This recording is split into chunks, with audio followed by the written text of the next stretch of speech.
Yosh, bienvenue sur Manga Corp, j'espère que vous allez bien. On se retrouve pour un petit achat manga du mois d'octobre et je vais changer un peu la formule de comment je vais vous présenter les achats que j'ai fait justement. Je vais commencer avec les petits trucs sympas, mais que j'ai aimé lire, mais bon, voilà, je continue l'histoire. Et je vais terminer par les pépites que j'ai lues et que j'ai vraiment kiffé ou que j'ai acheté, les petits trucs rares et tout que j'ai trouvé.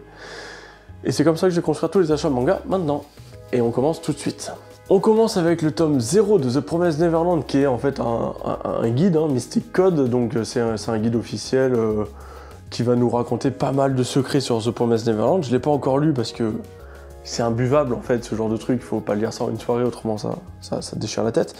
Mais y a moyen que je l'étudie et que j'en fasse une petite vidéo justement pour vous ressortir les petites pépites qu'il y a dedans. Pour continuer, on a le One Punch Man aussi, le guide officiel de chez Kurokawa, qui est donc d'une super joli comme d'habitude, et c'est pareil, on y apprend pas mal de choses, comme tout guide officiel, c'est pareil, je vais en faire une étude pour sortir ce qu'il y a d'intéressant ou pas, et c'est lorsque j'aurai fait cette étude que je pourrai vous dire si c'est un guide utile ou pas utile. Ensuite, j'ai eu une petite réception d'un poteau qui m'a vraiment fait plaisir, parce que ça faisait un petit moment qu'on n'avait plus entendu parler de lui. C'est le tome 2 de Diamond Little Boy, fait par Victor Dermo, et ça fait plaisir, parce que je pensais vraiment pas qu'il allait en sortir, vu qu'il était parti faire un grand voyage et tout, un peu partout dans le monde, surtout dans les pays asiatiques. Et du coup, ça fait plaisir, en fin de compte, de voir son nouveau tome sortir. Donc, l'histoire, c'est toujours aussi sympa, c'est un peu une biographie, bien sûr, vous attendez pas à du gros shonen, mais son histoire est cool, et il s'est amélioré en dessin. Donc ça, c'est un bon point. Donc si vous connaissez pas Diamond Little Boy, le tome 2, Victor Dermo, vous pouvez le retrouver sur Instagram et tout. C'est plutôt sympa ce qu'il fait. Franchement, c'est cool de voir des auteurs français qui s'accrochent comme ça. Après, un petit truc assez sympa, j'ai reçu de chez Kurokawa le trait de famille numéro 2. Donc, si vous connaissez pas, c'est un style de recueil d'images, mais avec une idée génialissime du père, qui est de redessiner en mode ultra stylé les dessins de ses deux fils. Et du coup, ça donne des dingueries comme ça. Si Taku veut bien mettre des petites images, vous pourrez voir ce que ça donne. Et franchement, c'est super sympa. En plus, si vous faites du dessin, ça peut vous donner des idées, je pense. Donc je pensais pas qu'il allait y avoir un tome 2 et je suis trop content. Le tome 1 c'était déjà une tuerie, tome 2 c'est l'est encore plus. On commence vraiment à rentrer dans le vif du sujet avec les séries que j'ai continuées et les petites œuvres. Donc je continue tout de suite avec le tome 5 de Asadora de Naoki Urasawa. Bon, en vrai j'aime bien, mais j'ai trouvé ce tome ultra décousu. Ça passe d'une histoire à l'autre entre les trois filles. T'as une histoire, tu t'en branles totalement. Comme ça. La deuxième, c'est certainement pour dénigrer un peu le harcèlement, ce qui est sympa, mais le fait que c'est coupé tout le temps entre l'action que vit Asadora avec le monstre, et ça c'est super stylé parce qu'enfin on le voit, mais c'est tout le temps saccadé, et du coup ça casse le rythme, et c'est ce que j'ai trouvé très chiant dans ce tome. Sinon, c'est toujours sympa, après j'espère vraiment que ce sera pas une série à rallonge comme est capable de nous faire Naoki Urasawa. À voir. Le tome 10 de Gamaran, donc j'aime toujours autant cette série, il n'y a pas de souci. Sauf que faudrait que je me relise l'ancienne, parce que j'ai l'impression que ça va pas aussi vite que l'ancienne. Là je crois qu'il s'est écoulé un seul combat, ouais c'est ça, un seul gros combat.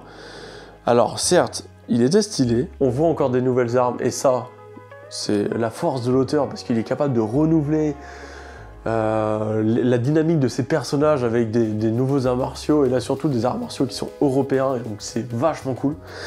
Mais je sais pas, je trouve pas que ça va assez vite.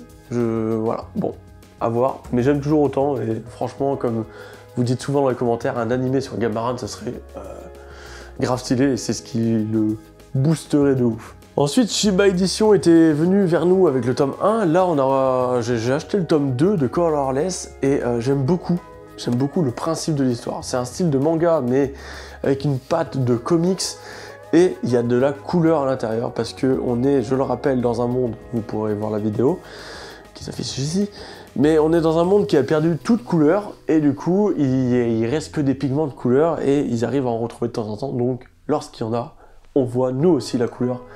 que les gens de ce monde découvrent aussi. Donc c'est super intéressant pour ça.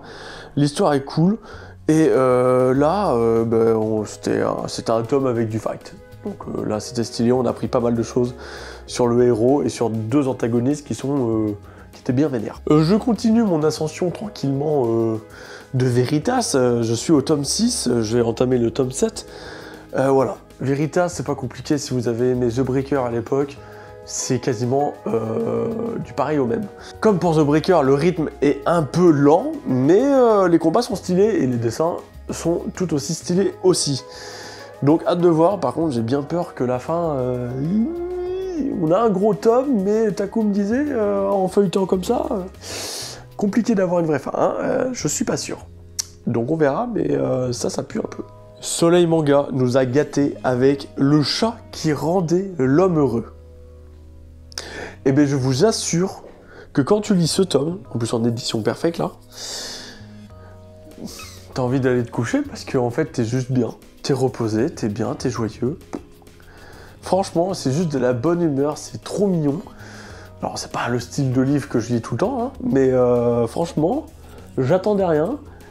Et j'ai été vraiment content de le lire. Ça te met le sourire. Ça te met le sourire, c'est super mignon. Cet attachement que cet homme a avec le chat. Et surtout les préoccupations qu'il a avec cette petite bête. Donc si vous aimez les histoires un peu tendres, je vous le conseille. Le tome 2 de Quand sonne la tempête de chez Akata, 5 tomes, je le rappelle. On a avancé dans l'histoire. Bon, c'est un peu plus chaud. Alors je sais pas si je l'avais pas déjà présenté dans l'autre achat manga parce qu'il y avait une coupure. Au cas où, je le rappelle. Donc c'est toujours aussi sympa. Mais j'ai hâte de voir quand même comment ça avance. Enfin comment ça va avancer. Ça avance bien. Je vous rassure, c'est pas du tome 5, enfin c'est pas une série en 5 tomes rushés, hein, non, c'est bien voulu. Mais là on sent qu'il y a des coups de pression qui viennent de lui. Et j'aime bien. Le tome 2 de Parasite Reverse. Alors, j'ai toute la série de Parasite que j'ai ultra kiffé. Celle-ci, je prends des pincettes parce que j'ai un peu peur de ce que ça va être. J'ai l'impression qu'on va suivre plus les histoires des parasites, donc ça peut être cool, mais à voir comment ça va être amené. Ce tome 2, je trouve pas qu'il apporte énormément de plus. Bon, à voir avec le tome 3, il arrive bientôt, donc on verra bien. On verra bien. J'espère que ça sera pas une série très longue, quand je vois Parasite, a pas été très long, donc je lui fais confiance. Une des séries qui me déçoit le plus en ce moment, c'est Dr Stone. Alors on est au tome 17, ce tome était bien mieux que le tome 16, mais ça y est, on part sur un nouvel arc, et franchement, je trouve ça long, ça... Je sais pas où il m'amène, et ça me saoule un peu. Alors, les dessins de Boshi, y a rien à dire, j'adore, l'histoire, elle est bien, mais là, ça tourne un peu en rond, franchement. Donc, je sais pas du tout comment ça va finir, mais ce qui m'a fait sourire et qui m'a fait plaisir, c'est que j'ai entendu qu'il rentrait dans le dernier arc. Donc ça veut dire que la série va peut-être faire maximum une trentaine de tomes. Donc déjà ça me rassure, on est à la moitié, donc pourquoi pas, à voir. Le tome 12 de My Omiro commence à signer sa révérence, hein, on va pas se le cacher, on est clairement dans le dernier arc, là ça s'affirme. Et on a eu un des protagonistes qui est arrivé en mode « What the ?»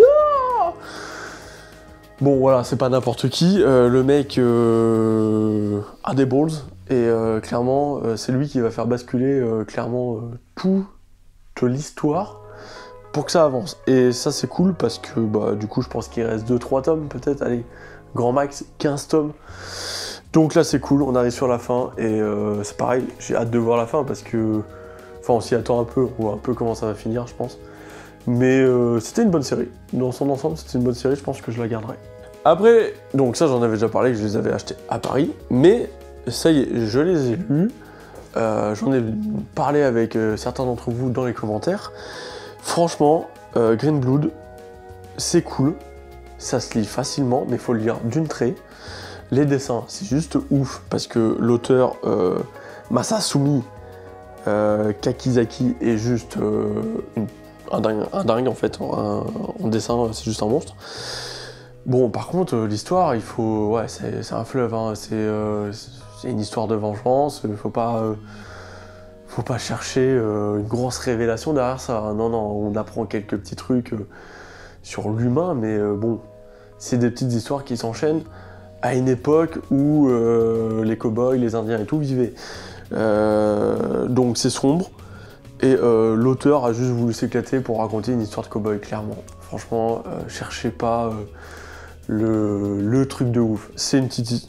Voilà, c'est en 5 tomes de toute façon, prenez pas trop de risques, mais vous attendez pas à découvrir la meilleure série en 5 tomes. C'est pas possible de toute façon, en 5 tomes, c'est plus compliqué que des œuvres qui sont développées sur le long terme.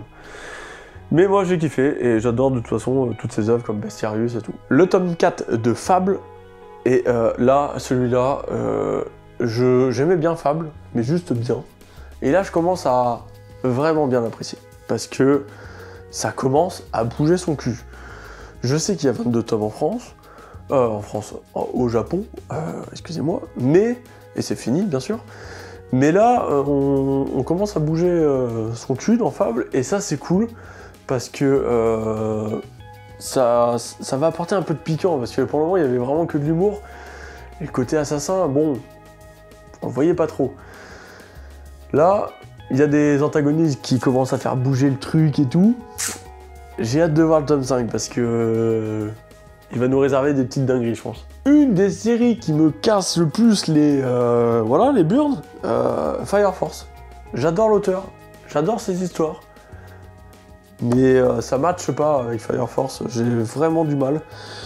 Je suis en mode... là, le tome 20 était bien, mais le tome 19 était éclaté. Enfin, le tome 21 sera peut-être moins bien, mais même dans le tome 20, t'es en mode... ouais, mais c'est bien, ils apprennent des nouveaux trucs. Elle aussi, elle évolue, mais... sachant que la fin arrive bientôt, t'es en mode... où tu nous as emmenés avec cette histoire? Quasiment nulle part.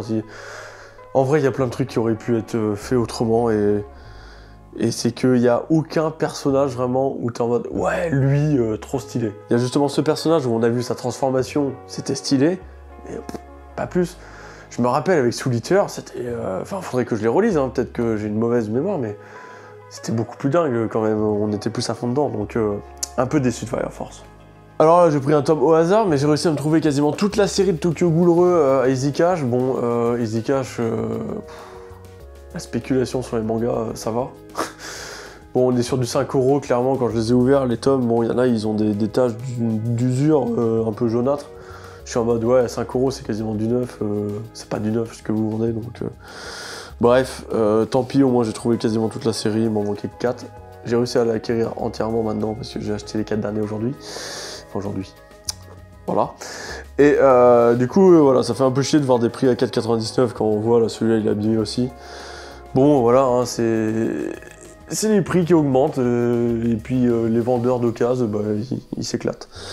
Donc voilà, tant pis, mais j'ai hâte de la lire parce que Tokyo Ghoul, j'avais kiffé, donc Tokyo Ghoul vu que c'est la suite, je pense que je vais kiffer aussi. Ensuite, la dernière fois, ça avait totalement coupé avant, mais j'allais dire que grâce à Loshisko, donc allez voir sa chaîne si vous aimez tout ce qui est Furio et manga underground.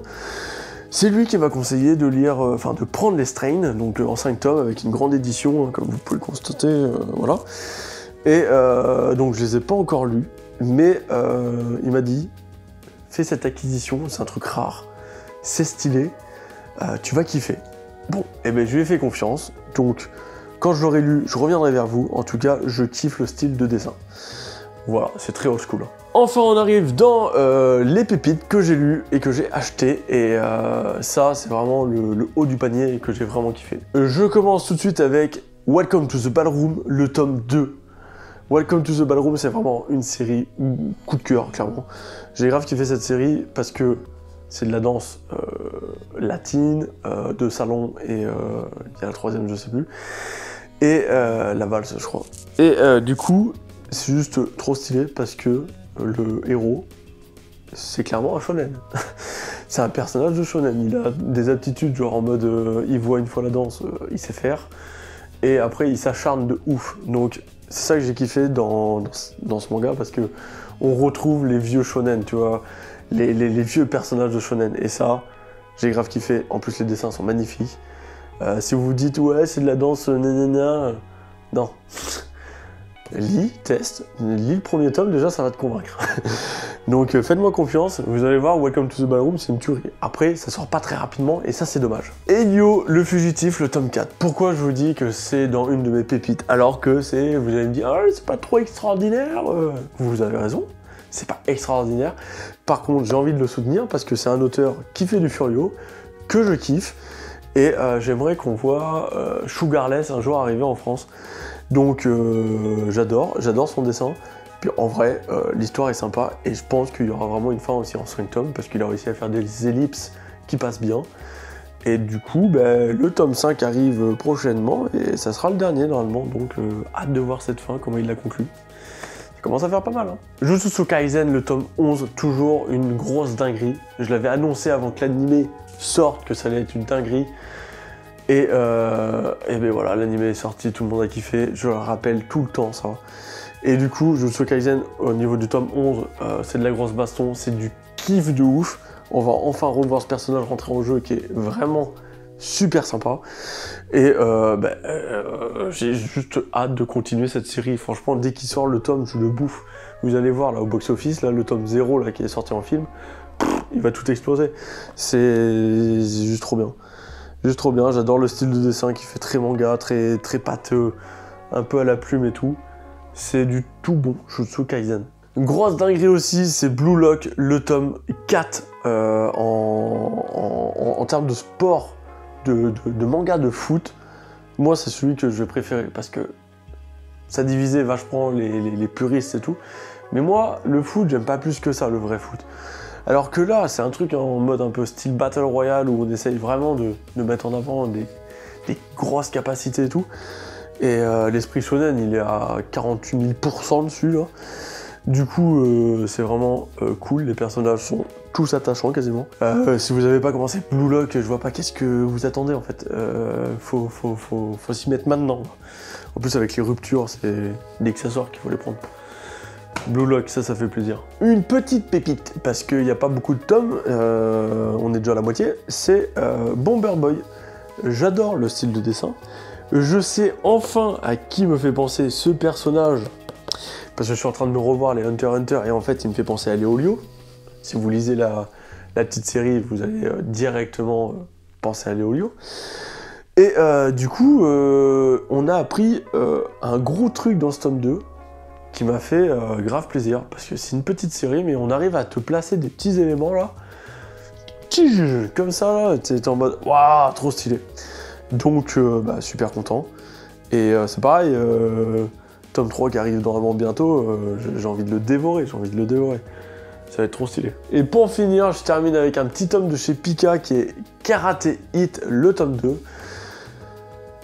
Je vous avais dit que j'avais kiffé le tome 1. Je pensais en faire une découverte, je sais pas si je pourrais, parce que vu que c'est en 3 tomes, ça pourrait trop spoil, alors peut-être que j'en ferai juste une minute manga. Et j'ai adoré Karate Hit pour son personnage principal qui est ultra joyeux. C'est un personnage typique du shonen, il me fait penser à Gon, voilà, à Gon dans Hunter x Hunter. Et c'est ça qui fait grave plaisir parce que tu lis le manga, c'est du karaté qui est bien expliqué, mais en même temps t'es en mode, tu vois, t'es grand sourire et tout, t'es trop content. Donc c'est pareil, c'est une série en 3 tomes, ça malheureusement c'est dommage parce que ça aurait pu faire franchement plus de tomes. C'est les sports addicts de chez Pika, c'est pour faire découvrir des sports et tout, à travers le manga. Et je trouve ça génial, et en plus c'est trop bien pour notre émission, qui va nous permettre de faire des échanges peut-être un jour avec des karatékas. Donc j'ai hâte de faire cette vidéo, karatéka versus manga là un peu. Voilà. Voilà, c'était tout pour ma part. N'hésitez pas à mettre des commentaires pour me parler un peu des mangas que vous avez achetés ou me demander d'autres conseils sur les mangas que j'ai présentés. Ou même d'autres, hein, juste pour qu'on parle. Et on se retrouve bientôt sur Manga Corp. Yosh!